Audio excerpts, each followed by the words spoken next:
Well, dear colleagues, dear guests, let me first of all thank the Presidency for the invitation to this important event and for its leadership's firm engagement, including with the declaration we're adopting today, to an issue on which Italy has a long-standing commitment.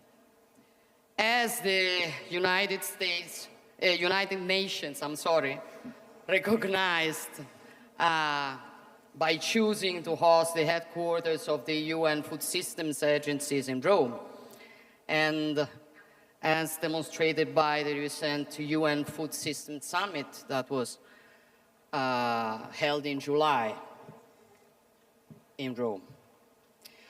And it couldn't be otherwise, for Italy's food system is among the most advanced and renowned across the world.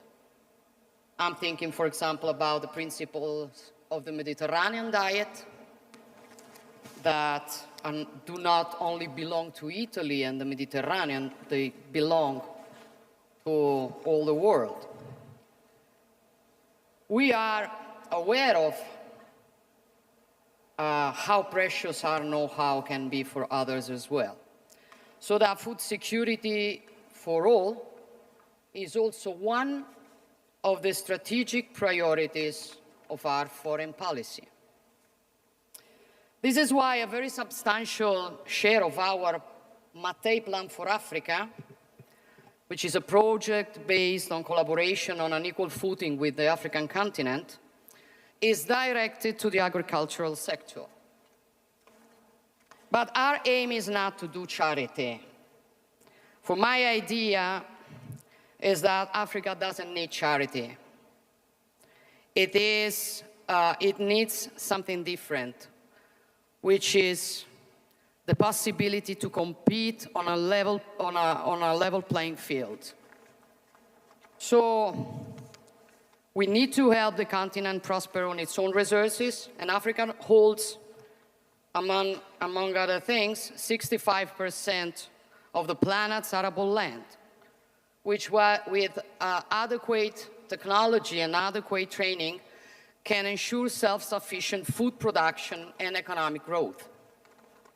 And I will say more, for we are not only firmly engaged on food security, we want to be engaged in food safety. The challenge we have is not only to ensure food for all, it is to ensure healthy food for all. And that means we don't want to consider food production as, food for survival. We want to consider it as a means for live healthy lives.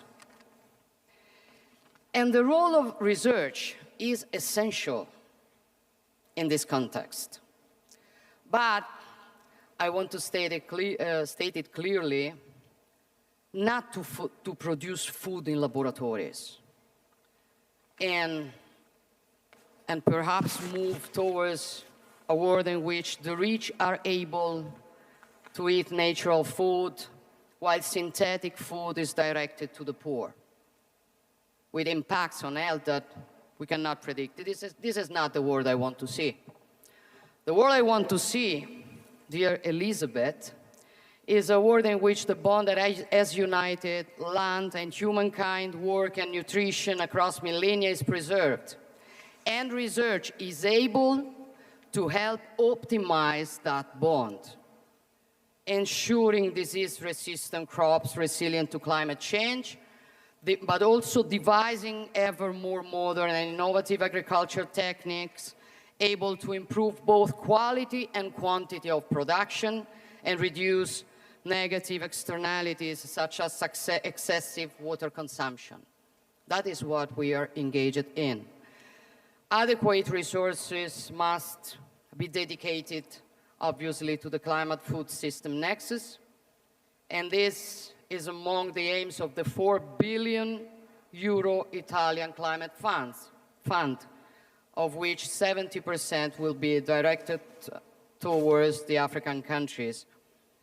And we are also contributing to the Loss and Damage Fund with 100 million euros to help to achieve the goals of this COP28. So finally, also these challenges will also be at the heart of the Italian G7 presidency of the next year, where we intend to foster innovative instruments building on the achievements of COP28, starting with the important declaration we signed today. Thank you.